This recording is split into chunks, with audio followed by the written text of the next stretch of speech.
नमस्कार दोस्तों। ये राजस्थान पुलिस का पेपर है 2021 का। ठीक है ना? 2021 का है। तो चलिए, यहाँ 80 तक अपने क्वेश्चन देख चुके हैं। 80 से आगे चालू करते हैं। शानदार क्वेश्चन है राजस्थान जीके के। ठीक है। राज बहादुर सिंह शेखावत कहाँ के राजा थे? ये खंडेला है ना? खंडेला, खंडेला सीकर में है।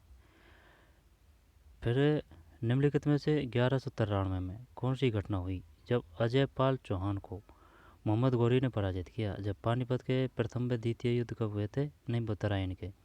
तराइन का क्या है? 91 में। और तराइन का प्रथम है ना? तराइन का प्रथम 91 में, तराइन का द्वितीय 92 में। ये 1193 है। अजय पाल चौहान। अजमेर की स्थापना किसने की थी? अजय पाल चौहान ने की थी, या फिर अजय राज ने की थी? है ना? कुछ ऐसे ही नाम है जरूर अजय, आगे अजय जरूर है अजमेर की स्थापना में, है ना? तो मोहम्मद गौरी ने पराजित किया था।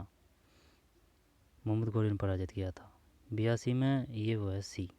अजमेर को दिल्ली सल्तनत के नियंत्रण में लाया गया।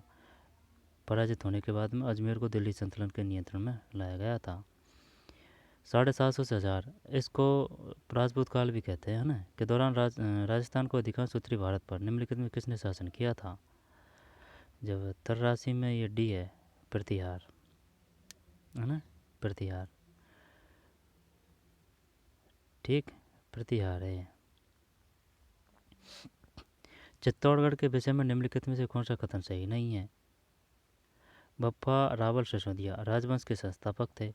बप्पा और उनके वंशजों ने चित्तौड़गढ़ पर 16वीं शताब्दी तक शासन किया। एक तो ये है, और आंसर ही देख लेते हैं यार।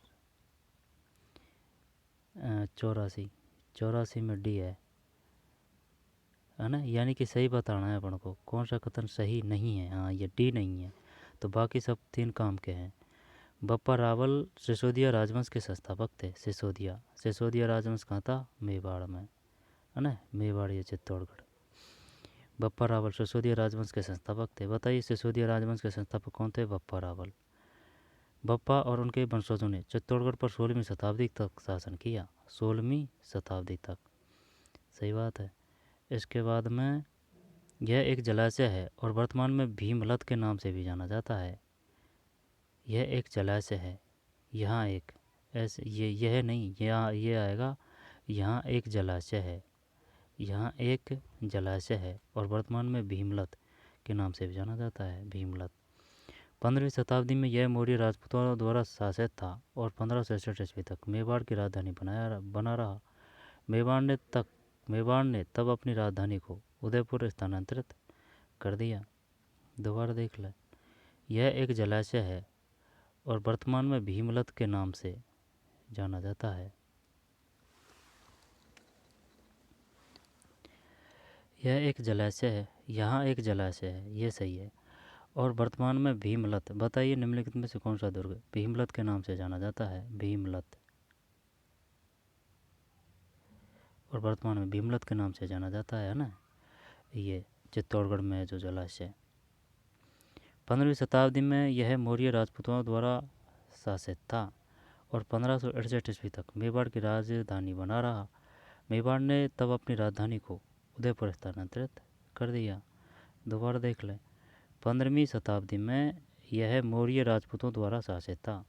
बताइए, वह कौन सा दुर्ग है ना? वह कौन सा दुर्ग है जहाँ मौर्य राजपूतों का शासन रहा था? 15वीं शताब्दी में यह मौर्य राजपूतों द्वारा शासित था और 1568 ईस्वी तक मेवाड़ की राजधानी बना रहा। ठीक है ना? मेवाड़ की राजधानी कब तक बना रहा? 1568 तक। मेवाड़ ने तब अपनी राजधानी को उदयपुर स्थानांतरित कर दिया। दोबारा देख लें। यह एक जलाशय है और वर्तमान में भीमलत के नाम से जाना जाता है। ठीक। 15वीं शताब्दी में यह मौर्य राजपूतों द्वारा शासित था। 15वीं शताब्दी और 1568 ईस्वी तक मेवाड़ की राजधानी बना रहा। मेवाड़ ने तब अपनी राजधानी को उदयपुर स्थानांतरित कर दिया। ये डी गलत है।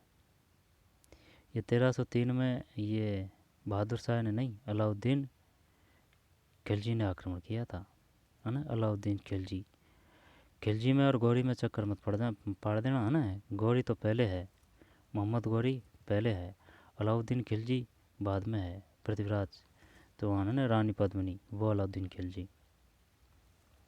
ये 1303 से ये चित्तौड़गढ़ पे, सबसे पहले 1301 है रणथंभौर पे आक्रमण किया था अलाउद्दीन खिलजी ने। 1960 में जयपुर में वर्धमान स्कूल की स्थापना की, ये तो वो है अर्जुन लाल सेठी है 85 में। बिजोली आंदोलन के विषय में निम्नलिखित में कौन सा कथन सही है? यह आंदोलन 1857 में प्रारंभ हुआ था, नहीं उससे पहले हुआ था शायद ये।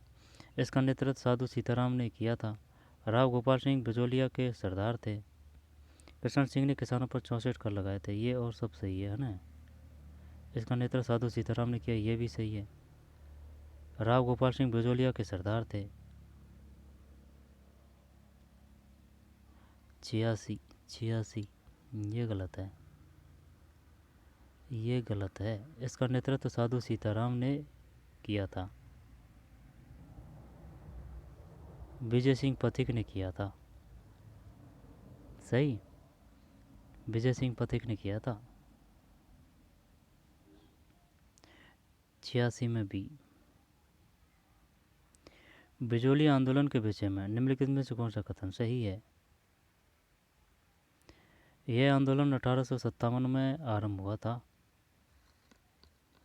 यह आंदोलन 1857 में आरंभ हुआ था।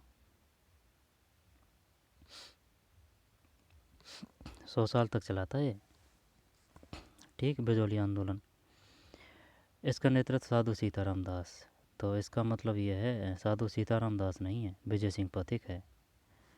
राव गोपाल सिंह बिजोलिया के सरदार थे। कृष्ण सिंह ने किसानों पर 64, और ये कृष्ण सिंह वही था जिसने 5 रुपया चबरी कर लगाया था, है ना। ध्यान रखना इन सब चीज़ों को। 86 में भी है।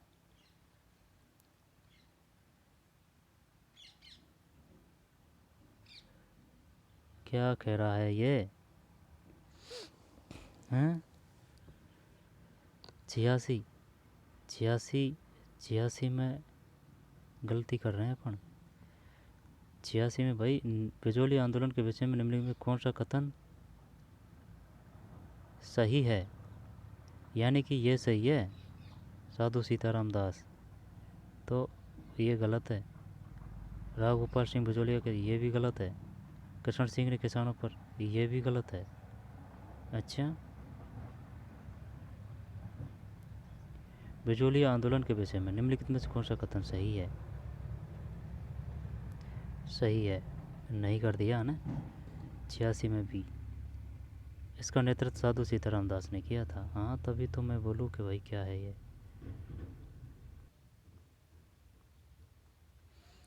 आगे चलते हैं। निम्नलिखित में से कौन सा 3162 किलोमीटर क्षेत्र में फैला हुआ है और थार मरुस्थल के पारिस्थितिक तंत्र और इसके विविध जीवों का उत्कृष्ट उदाहरण है? 3162, तो ये सबसे बड़ा ये मरु ही है, जैसलमेर का मरु राष्ट्रीय उद्यान। आंसर देख ले भाई पहले। 87 में भी सही है ना, सबसे बड़ा है 3162। केवलादेव ये भरतपुर में है, केवलादेव राष्ट्रीय उद्यान भरतपुर। रणथंभौर राष्ट्रीय उद्यान सवाई माधोपुर। और सरिस्का टाइगर रिजर्व ये अलवर है, सरिस्का टाइगर रिजर्व ये अलवर है। सरिस्का टाइगर रिजर्व है ना, तो ये अलवर है। और सवाई माधोपुर का रणथंभौर राष्ट्रीय उद्यान मरुभूमि ये जैसलमेर में, मरुभूमि राष्ट्रीय उद्यान जैसलमेर। केवलादेव राष्ट्रीय उद्यान भरतपुर, ठीक। जब ये जो ऊपर दे रखा है ना, ये 3162 किलोमीटर क्षेत्र में फैला हुआ है, 3162 ये मरु है, जिसके कुल तांबे के संसाधनों में राजस्थान का हिस्सा कितने प्रतिशत है? तांबे के संसाधनों में 88 में भी है 54%। अच्छा, देश के कुल तांबे के संसाधनों में राजस्थान का कितने प्रतिशत है, हिस्सा कितने प्रतिशत है? 54 है ना, 54%, 54%, ठीक है। निम्न में से कौन सा राजस्थान में स्थित महत्वपूर्ण सीसा जस्ता चांदी के भंडार में एक है? जब ये वो है कौन सा, सीसा जस्ता और चांदी, रामपुर आगूचा, पुरबनेड़ा भीलवाड़ा। मोरिया नीमला जयपुर, लालसोट दौसा, छोटी सर बड़ी सर उदयपुर। जब सुन, सीसा और जस्ता ये रामपुर आगुचा से मिल रहे हैं, ये श्योर पता है ना। सीसा और जस्ता, पुरबनेड़ा भीलवाड़ा। चल यही करते हैं, 89 89 89 ये सही है। लेकिन ये जो है ना और भी काम के हैं ये, जैसे कि भाई ये तो हो गया रामपुर आगुचा और पुरबनेड़ा है ना, ये भीलवाड़ा है। क्या क्या मिल रहा है यहाँ से? सीसा, जस्ता और चांदी। ये ऐसे याद कर रखा है, आ की मात्रा है, रामपुरा आगुचा है ना, पुरबनेड़ा भीलवाड़ा, रामपुर आगुचा है ना, सीसा जस्ता। ये ऐसे है, रामपुर आगुचा, सीसा जस्ता और चांदी के भंडार है ना, पुरबनेड़ा ये भीलवाड़ा। अब मोरिजन नीमला,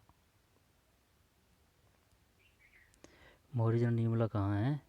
मोरिजन नीमला ये जयपुर में है यार। ये अपन इस जयपुर में नहीं समझ रहे थे इसको। लाल चोट डोसा ये तो सही है, और छोटी सर और बड़ी सर ये भी सही है, उदयपुर। छोटी सर और बड़ी सर, नहीं ये गलत भी हो सकते हैं है ना, ये और गलत भी हो सकते हैं। लाल चोट डोसा ये तो सही है, चलो इनको छोड़ देते हैं ना, जो है उसको ही देख लेते हैं। ये है इसमें 89 में, ये है। फिर 90, 2011 की जनगणना के अनुसार राजस्थान की कुल साक्षरता लगभग कितनी प्रतिशत है? 66.1। यहाँ पर 76.10 है, 66.90 में 66.1 है। ठीक, 2011 की जनगणना के अनुसार राजस्थान की कुल साक्षरता लगभग कितनी है? 66.1। 2011 की जनगणना के अनुसार राजस्थान के संबंध में कौन सा सही सम्मिलित है? जब राजस्थान के संबंध में जब हिंदू 19.93, मुसलमान 20.7 और ईसाई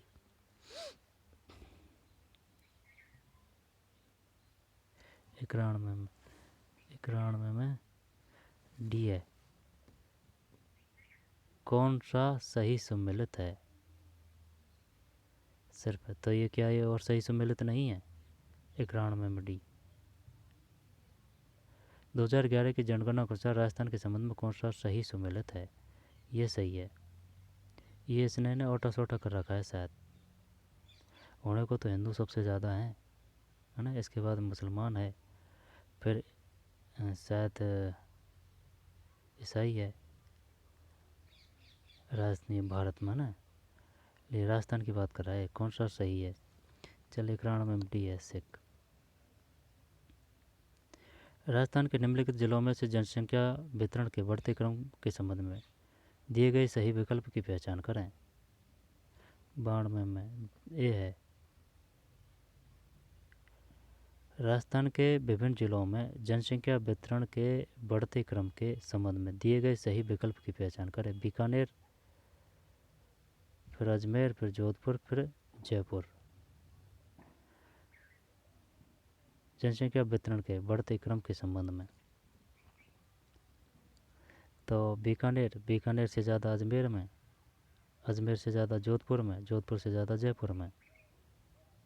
बीकानेर फिर अजमेर, यानी कि बीकानेर से ज़्यादा अजमेर, अजमेर से ज़्यादा जोधपुर, जोधपुर से ज़्यादा जयपुर।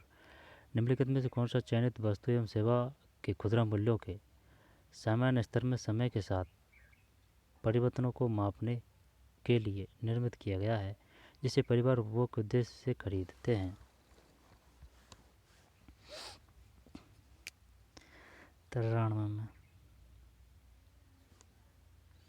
उपभोक्ता मूल्य सूचकांक CPI। जब दो बार देख, निम्नलिखित में से कौन सा चयनित वस्तु एवं सेवा करके खुदरा मूल्यों के सामान्य स्तर में समय के साथ परिवर्तनों को मापने के लिए निर्मित किया गया है, जिसे परिवार उपभोग उद्देश्य से खरीदते हैं? 93 में ए है, उपभोक्ता मूल्य सूचकांक CPI। थोक मूल्य सूचकांक WPI, सकल स्थायी पूंजी निर्माण GPCF, निवल राज्य मूल्य वर्धित NSVA। 93 में है, समझ में कोई? निम्नलिखित में से कौन सा चयनित वस्तु एवं सेवा के खुदरा मूल्यों के सामान्य स्तर में समय के साथ परिवर्तनों को मापने के लिए निर्मित किया गया है, जिसे परिवार उपभोग के उद्देश्य से खरीदते हैं। उपभोक्ता मूल्य सूचकांक CPI, थोक है ना, ये हो गया इसमें। तो थोक मूल्य सूचकांक किसको बोलते हैं? WPI। और GFCF को क्या बोलते हैं? सकल स्थायी पूंजी निर्माण। और NSBA को क्या बोलते हैं? निवल राज मूल्यवर्धित। ठीक। फिर 94, राष्ट्रीय मुद्रीकरण पाइपलाइन NMP से संबंधित निम्नलिखित कथनों को पढ़ें और नीचे दिए गए विकल्प में सही कथनों का चयन करें। 94 में बी है, राष्ट्रीय मुद्रीकरण पाइपलाइन केंद्रीय मंत्रालयों और सार्वजनिक क्षेत्र के उपक्रमों के संपत्ति मुद्रीकरण से संबंधित है। राष्ट्रीय मुद्रीकरण पाइपलाइन केंद्रीय मंत्रालयों और सार्वजनिक क्षेत्र के उपक्रमों के संपत्ति मुद्रीकरण से संबंधित है। ये गलत कर दिया। 94 में बी है, सभी सही है। BCD है। जब ए को छोड़ दे,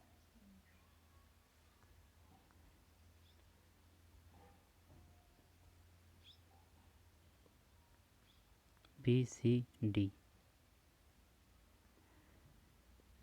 जब NMP का मतलब है राष्ट्रीय मुद्रीकरण पाइपलाइन से संबंधित निम्नलिखित कथनों को पढ़ें और नीचे दिए गए विकल्पों से सही कथनों का चयन करें। ये गलत है। राष्ट्रीय मुद्रीकरण पाइपलाइन का शुभारंभ भारत के माननीय प्रधानमंत्री द्वारा किया गया है ना, जबकि ये गलत है। राष्ट्रीय मुद्रीकरण पाइपलाइन केंद्रीय मंत्रालयों और सार्वजनिक क्षेत्र के उपक्रमों के संपत्ति मुद्रीकरण से संबंधित है।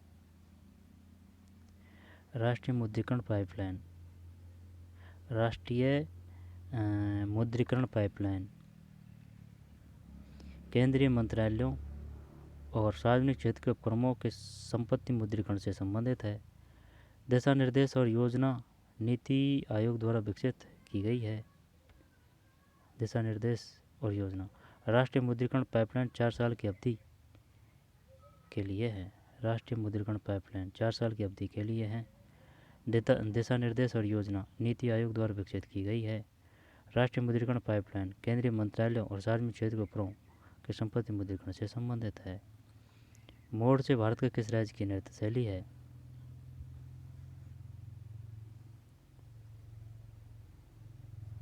मोड़ से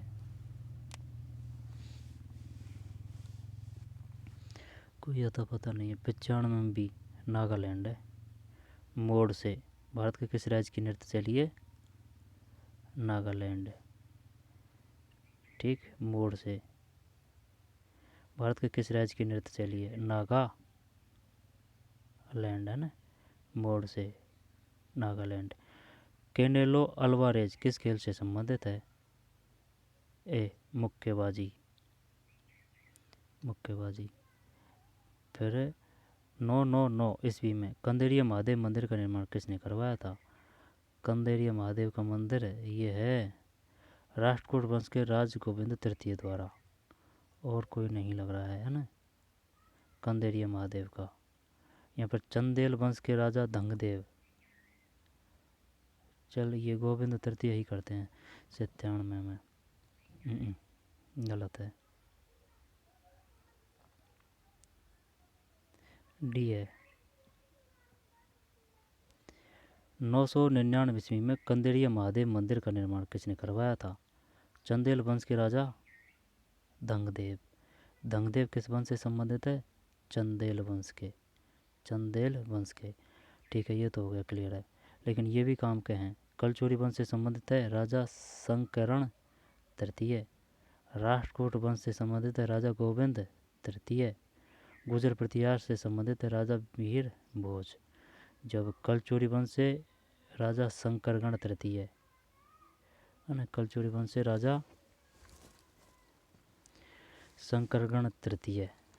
ठीक है, कलचोरी वंश से है राजा शंकरगण तृतीय है ना। ठीक है भाई, कलचोरी वंश। और राष्ट्रकूट वंश से है राजा गोविंद तृतीय। और गुजरात प्रतिहार वंश से संबंधित राजा मिहिर भोज। अब वो अपन से ये पूछेगा ये बताइए गोविंद तृतीय किस वंश से संबंधित है? कलचुरी, राष्ट्रकूट या फिर गुजर प्रतिहार? राष्ट्रकूट। राजा शंकरगण, कलचुरी वंश। और मिहिर भोज, गुजर प्रतिहार, है ना, चंदेल दंगदेव। दिसंबर 1929 में लाहौर में कांग्रेस का वार्षिक अधिवेशन निम्नलिखित में से किस कारण से प्रसिद्ध हुआ? पूर्ण स्वराज्य या पूर्ण स्वतंत्रता की घोषणा। देखते हैं क्या क्या है इसमें। 98 में सी, ए बी सी।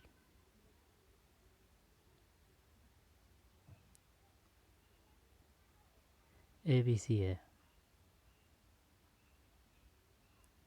ना, A B C, A B C. Congress के अध्यक्ष के रूप में जवाहरलाल नेहरू का चुनाव, है ना।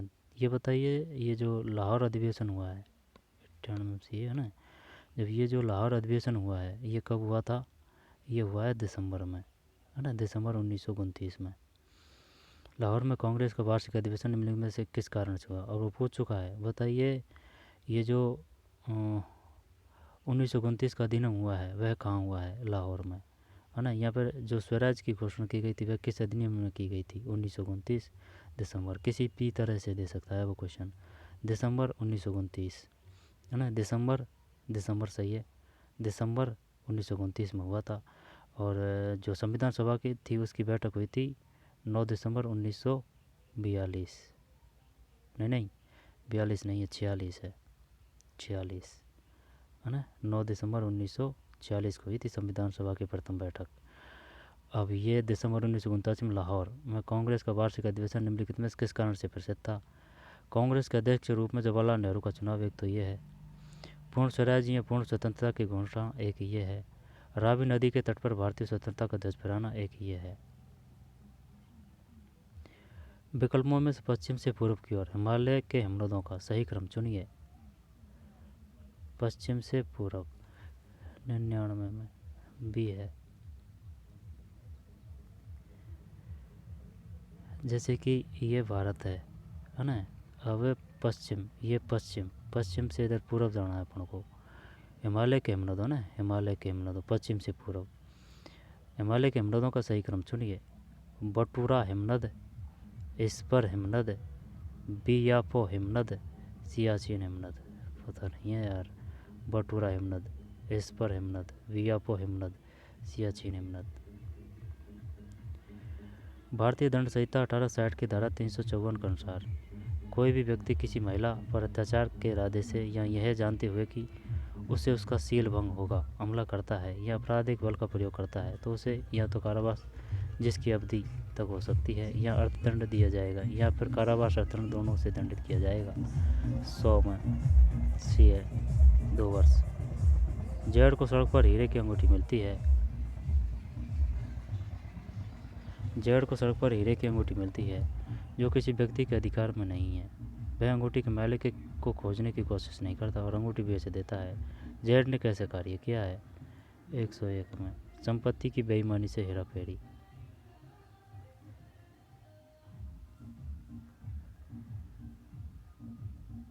जहाँ किसी व्यक्ति पर सती निवारण, है ना, ये ध्यान रखना, सती निवारण अधिनियम संबंधित है 1987 यानी सती 87।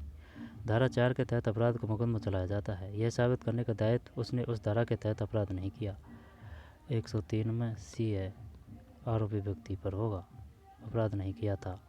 आरोपी व्यक्ति को साबित करने का दायित्व कि उसने उक्त धारा के तहत अपराध नहीं किया है, साबित है ना, आरोपी व्यक्ति पर। बालक और निरोध श्रम प्रतिशोधन विनियम अधिनियम 1986 की धारा 2X के अनुसार सप्ताह का अर्थ है। 104 में भी शनिवार की रात या ऐसी अन्य रात जिसे किसी विशेष क्षेत्र के लिए निरीक्षक द्वारा लिखित रूप में अनुमोदित किया गया हो कि मध्यरात्रि से शुरू होने वाले 7 दिनों की अवधि है। 7 दिनों की अवधि है। और ये ना बात समझ में, सप्ताह किसे कहते हैं? सप्ताह का अर्थ 104 में भी शनिवार की रात या ऐसी अन्य रात जिसे किसी विशेष क्षेत्र के लिए निरीक्षक द्वारा लिखित रूप में अनुमोदित किया गया हो कि मध्यरात्रि से शुरू होने वाले 7 दिनों की अवधि से है। लैंगिक अपराधों से बच्चों का संरक्षण, यह है ना पॉक्सो 2012, ध्यान रखना ये पॉक्सो अधिनियम है 2012। धारा 8 के अनुसार कोई भी व्यक्ति यौन उत्पन्न करता है उसे किसी भी अवधि के कारावास से दंडित किया जाएगा, जो कि 105 में। डी है 3 वर्ष।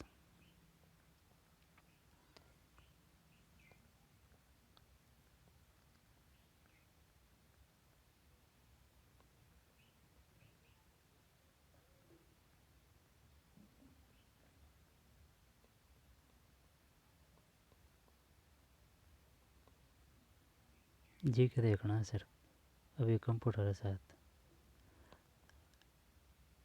ये एरिया विंडोज़ में डिफ़ॉल्ट रूप से टास्क बार डेस्कटॉप के 123 में। डी है तल बॉटम पर। विंडोज़ में डिफ़ॉल्ट रूप से टास्क बार डेस्कटॉप के तल बॉटम पर दिखाई देता है। टास्क बार तल बॉटम पर। विंडोज़ में डिफ़ॉल्ट रूप से टास्क बार डेस्कटॉप के तल बॉटम पर दिखाई देता है 123 में। डी निम्न में से कौन सा विंडोज़ के डेस्कटॉप पर रहता है और उपयोगकर्ता को हटाई गई फाइलों या फ़ोल्डरों को पुनः प्राप्त करने की सुविधा देता है? ये रिसाइकल बिन है क्या? रिसाइकल बिन है, रिसाइकल बिन 124 में। एक IPv4 एड्रेस में 64 बिट होते हैं 125 में। 32 IPv4 एड्रेस में 32 बिट होते हैं, है ना? 32 बिट होते हैं IPv4 में 32 बिट। एक किसी 26 में। डी हाइपर लिंक किसी वेब पेज में एक आइकन, ग्राफिक या टेक्स्ट होता है जो किसी अन्य फाइल या ऑब्जेक्ट से लिंक होता है। एक हाइपरलिंक किसी वेब पेज में एक आइकन, ग्राफिक्स या टेक्स्ट होता है जो किसी अन्य फाइल या ऑब्जेक्ट से लिंक होता है। 126 में डी है। एक हाइपरलिंक है ना, हाइपरलिंक थीम URL नहीं, ये URI है, URI ये URL है ना? ये नाम पता होना चाहिए URL को क्या बोलते हैं, URI को क्या बोलते हैं। हाइपरलिंक एक हाइपरलिंक किसी वेब पेज में एक आइकन, ग्राफिक्स या टेक्स्ट होता है जो किसी अन्य फाइल या ऑब्जेक्ट से लिंक होता है। 26 में डी है। फिर 27 निम्नलिखित में कौन सा क्लास बी IP एड्रेस का प्रारंभिक एड्रेस है? बी है 128। निम्न में कौन सा एक वैध क्लास BI IP एड्रेस है? 28 में सी। निम्नलिखित में कौन सी मेमोरी का डेटा विद्युत रूप से इलेक्ट्रिकली मिटाया जा सकता है? 29 में भी है केवल 2 EEPROM। निम्न में कौन सी मेमोरी का डेटा विद्युत रूप से यानी कि इलेक्ट्रिकली मिटाया जा सकता है? EEPROM। निम्न में से कौन सी मेमोरी SRAM से बनी होती है और बहुत उच्च एक्सेड स्पीड प्रदान करती है? कैश देखते हैं, ब्लू रे तो नहीं है। 30 में कैश ही है। निम्नलिखित में से कौन सी मेमोरी SRAM से बनी होती है और बहुत उच्च एक्सेस स्पीड प्रदान करती है? Cache memory. ठीक, कैश मेमोरी। और 26 में डी है हाइपरलिंक। ठीक, एक्सेस स्पीड प्रदान करती है cache memory. Blu ray disc SSD HDD। MS Word 2019 में प्रिंट विकल्प प्रदर्शित करने के लिए कीबोर्ड शॉर्टकट क्या है? 131 में सी है ना? जैसे CTRL प्रिंट कॉपी हो गया है। CTRL का मतलब होगा शॉर्टकट, और P से प्रिंट, लेकिन P 2 दे रखे हैं इसने। जब 2 दे रखे हैं तब ये तो पता है ना, कोई CTRL का प्रयोग तभी किया जाता है जब किसी शॉर्टकट की बात कर रहा है। और वो शॉर्टकट की है, क्या क्या चाहिए इसको चाहिए ये प्रिंट चाहिए, तो प्रिंट कॉपी हो गया 131 में सी है ना। निम्न में से कौन सा विकल्प निम्नलिखित कथनों की सत्यता का सर्वोत्तम रूप से वर्णन करता है? 32 में ए है। एक गलत है, सेकंड भी गलत है। 32 में 32 में ए है। 32 में ए है तो इसका मतलब ये दोनों सही है।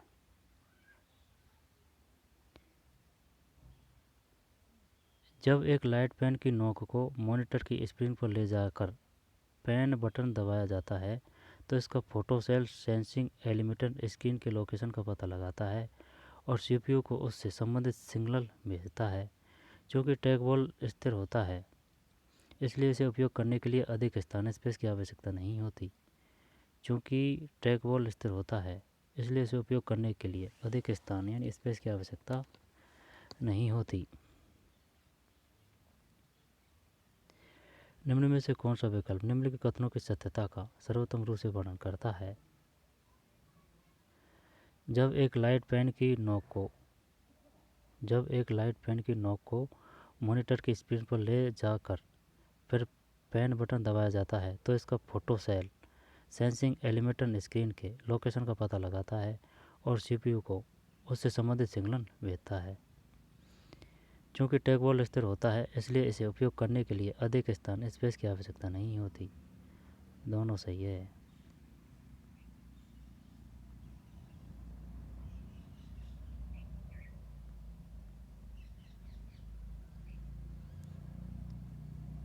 टोनर का उपयोग इम्पैक्ट प्रिंटर में पता को नहीं। 33 में डी है। लेज़र प्रिंटर में किया जाता है। टोनर का उपयोग लेज़र प्रिंटर में किया जाता है। ठीक है। टोनर क्या है? लेज़र प्रिंटर को line printer, character printer, page printer, character और लाइन प्रिंटर दोनों के रूप में वर्णित किया जा सकता है। 34 में डी है क्या? नहीं, सी है। Page printer. लेज़र प्रिंटर को पेज प्रिंटर के रूप में वर्णित किया जा सकता है।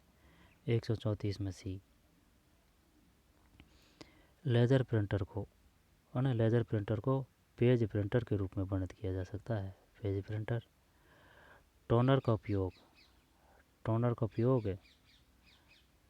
लेज़र प्रिंटर में किया जाता है। टोनर का उपयोग लेज़र प्रिंटर में किया जाता है।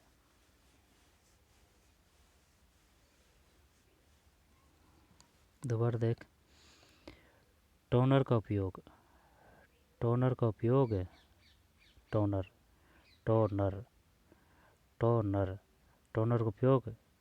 लेज़र प्रिंटर में किया जाता है और लेज़र प्रिंटर को पेज प्रिंटर के रूप में भी वर्णित किया जा सकता है।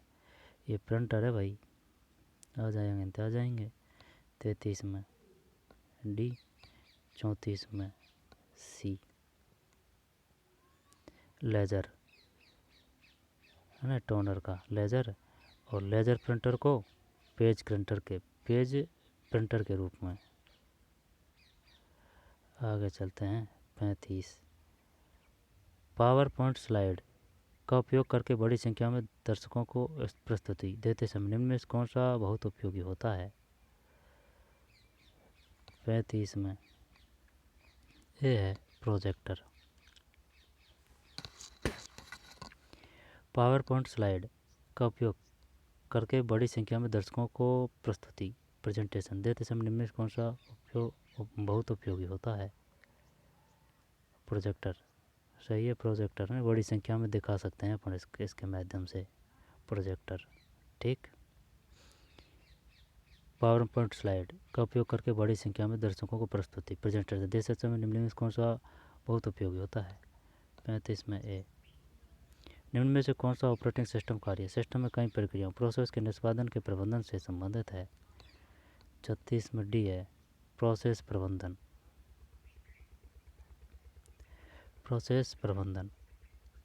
Processor management. निम्नलिखित में से कौन सा ऑपरेटिंग सिस्टम कार्य है? निम्न में से कौन सा ऑपरेटिंग सिस्टम कार्य है? ओएस। सिस्टम में कई प्रक्रियाओं या प्रोसेस के निष्पादन के प्रबंधन से संबंधित है यानी मैनेजमेंट से। प्रोसेस प्रबंधन। सही है। 136 में सही है। प्रोसेसर प्रबंधन, प्रोसेसर मैनेजमेंट, यही आएगा और क्या। नाम से ही पता चल रहा है। वैसे सिस्टम में कई प्रक्रियाओं प्रोसेस के निष्पादन के प्रबंधन से।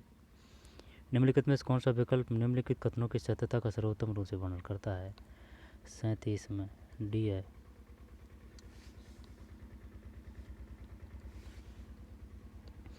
एक 37 में दोनों ही गलत है, छोड़ दे, दोनों ही गलत है। तो फिर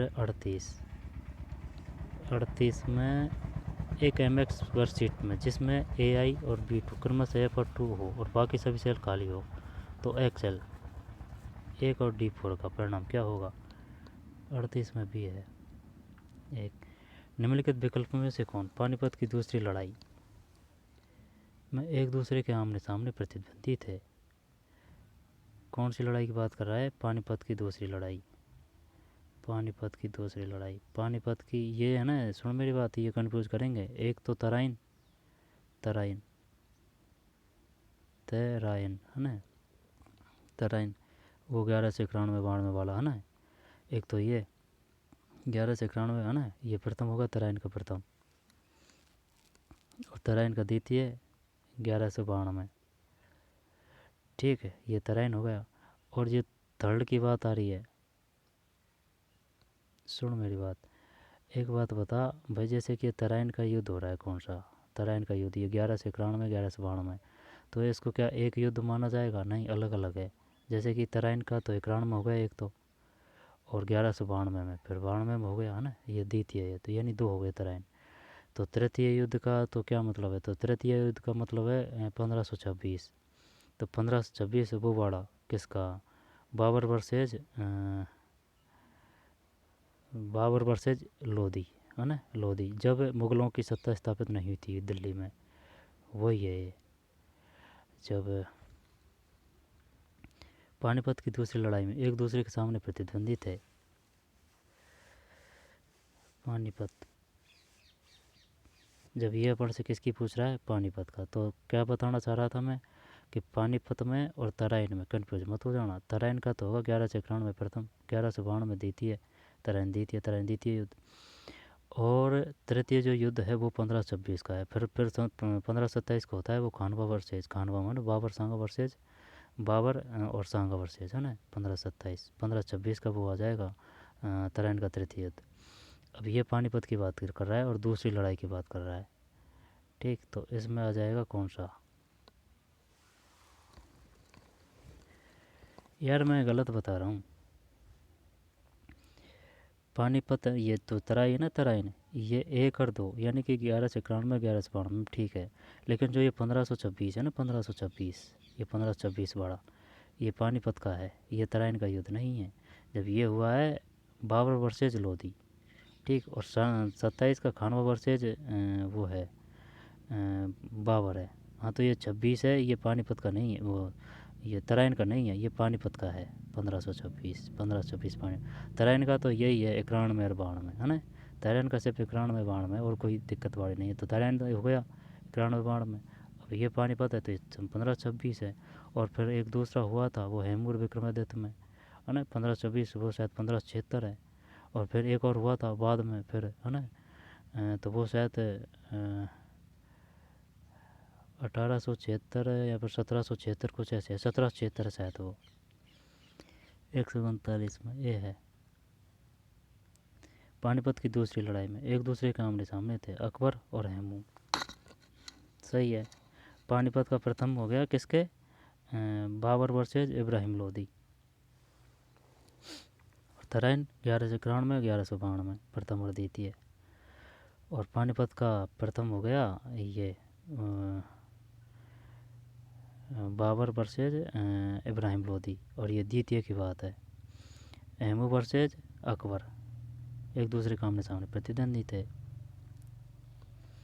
दुर्बल वर्गों के लिए सामाजिक न्याय प्रदान करने के लिए ज्योतिराव फुले द्वारा स्थापित समाज है सत्यशोधक समाज है 40 में। सही है। दुर्बल वर्गों के लिए सामाजिक न्याय प्रदान करने के लिए ज्योतिराव गोविंदराव फुले द्वारा ना सत्यशोधक समाज 40 में। फिर 41, कंचनजंगा राष्ट्रीय उद्यान और संरक्षित जैव मंडल को किस वर्ष यूनेस्को के विश्व धरोहर स्थल के रूप में सूचीबद्ध किया गया? कंचनजंगा 41 में, ए है 2016 में। रह जाएगा याद। कंचनजंगा कहाँ है? कंचनजंगा राष्ट्रीय उद्यान किस प्रकार का उद्यान है? ये राष्ट्रीय उद्यान है। और संरक्षित जैव मंडल को किस वर्ष यूनेस्को के विश्व धरोहर स्थल के रूप में सूचीबद्ध किया गया? 2016। कृषि एवं किसान कल्याण मंत्रालय के अनुसार भारत में कौन सा राज्य 2019-20 देश में नारियल का दूसरा सबसे बड़ा उत्पादक है? नारियल यहाँ तो केरल है, यहाँ कर तमिलनाडु है, तो दूसरा सबसे बड़ा उत्पादक है केरल करें या तमिलनाडु करें? 42 में तमिलनाडु है। कृषि एवं किसान कल्याण मंत्रालय के अनुसार भारत में कौन सा राज्य 2019-20 में देश में नारियल है ना? तमिलनाडु है। जनसंख्या अनुपात किसे कहते हैं? 43 में भी है। जनसंख्या के दो घटकों के बीच संतुलन की स्थिति डिग्री को। जनसंख्या अनुपात जनसंख्या के दो घटकों के बीच संतुलन की स्थिति डिग्री को। निम्नलिखित में कौन सी कोयला खदान झारखंड में स्थित है? रानीगंज 44 नहीं, रामगढ़ है। कौन सी कोयला खदान झारखंड में स्थित है? रामगढ़ है, रामगढ़। कौन सी कोयला खदान झारखंड में स्थित है? झारखंड है ना, झारखंड रामगढ़, झारखंड रामगढ़, झारखंड रामगढ़। फिर 45, 2011 की जनगणना के अनुसार राज्य या केंद्र शासित प्रदेशों की जनसंख्या घनत्व को सही ढंग से पुनर्व्यवस्थित करें। राष्ट्रीय राजधानी क्षेत्र दिल्ली, उत्तर प्रदेश, पश्चिम बंगाल, पुडुचेरी। सबसे ज़्यादा राष्ट्रीय राजधानी दिल्ली में है 11,297। ए में दो, ए में दो, ए में दो, एक ए में दो, ए में ये है ये टी 45। ठीक, जब डी का मतलब क्या है इसमें? 2 4 1 3, 2 4 1 3, 2 4 1 और ये 3 है, यानी कि राष्ट्रीय राजधानी क्षेत्र दिल्ली ये हो गया भाई साहब 11,297। ठीक है, सबसे ज़्यादा दिल्ली का है जनसंख्या घनत्व। फिर इससे कम आए, इससे फिर सेकंड नंबर पे कौन है? ये है 2598। कौन सा है? पुडुचेरी। अच्छा, पुडुचेरी में काफ़ी जनसंख्या है यार, 2598। जब इसके बाद में फिर ये है पश्चिम बंगाल 1029, और जिसके बाद में है ये उत्तर प्रदेश 828। रह जाएगा याद? नहीं रहेगा। राष्ट्रीय राजधानी क्षेत्र दिल्ली में है 11,297।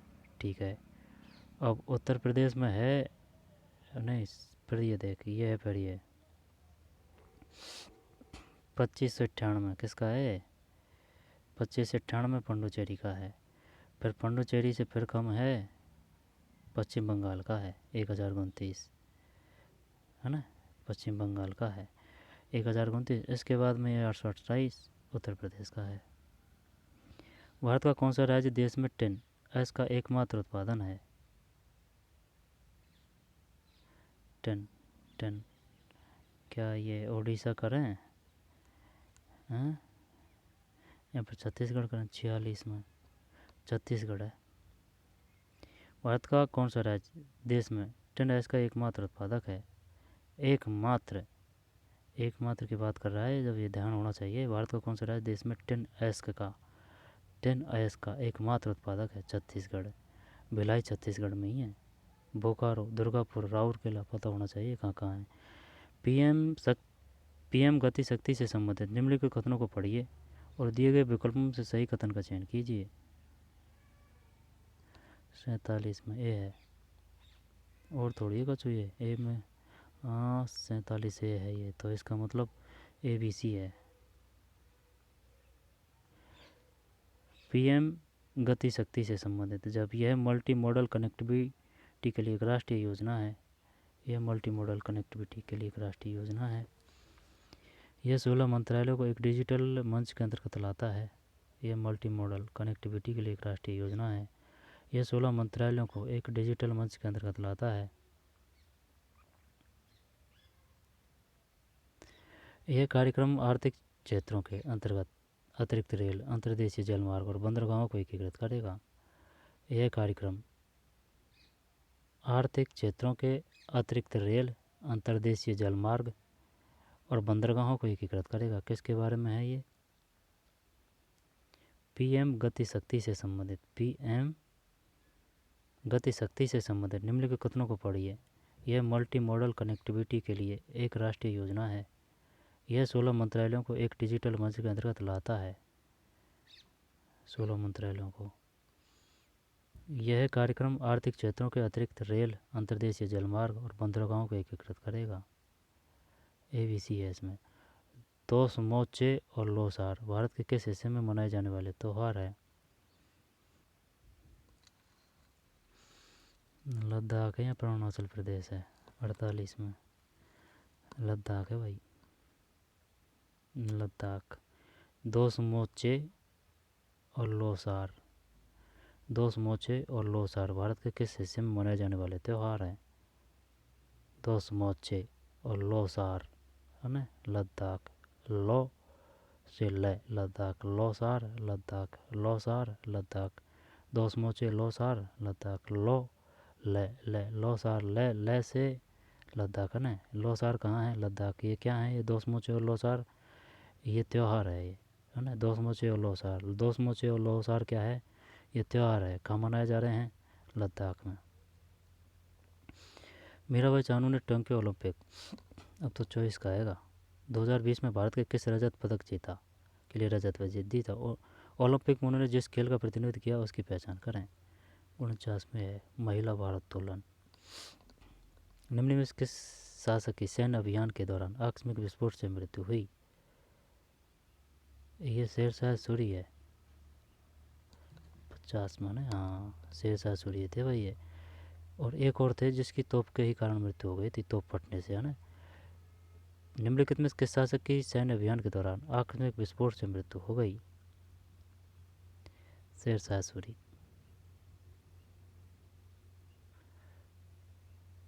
ठीक, शेरशाह सूरी।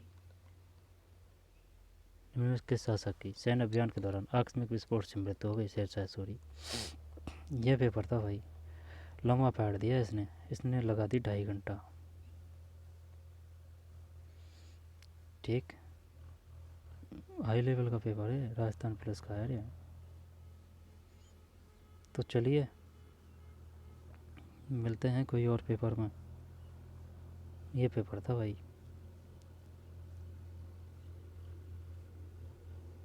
ठीक, काफ़ी क्वेश्चन देखने को मिल जाएंगे यहाँ से।